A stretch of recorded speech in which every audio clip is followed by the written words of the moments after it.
Между тем, в Амге продолжается строительство первого этапа котельной «Стадион», которая должна отапливать квартал «Молодежный» и новый строящийся объект лицея. Работа будет произведена в два этапа. На первом этапе планируют подключить к центральному отоплению 42 жилых дома и 2 социальных объекта – новую школу и стадион. Во втором этапе уже планируется подключение 140 жилых домов. На данном этапе ведутся работы по монтажу новой котельной и проведению теплотрассы. Работы планируют закончить к концу осени. Также следует отметить, что котельная будет первой веткой водоочистной станции.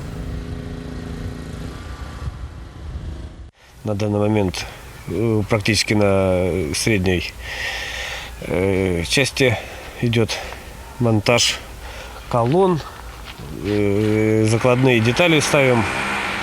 Котельная будет модульная, то есть металлический каркас легкий и сэндвич-панели минеральной ваты. Сэндвич-панели начнем со дня на день. Вот сейчас бетон примем, зальем нулевой цикл непосредственно в самой котельной. Ну и начнем монтировать панели.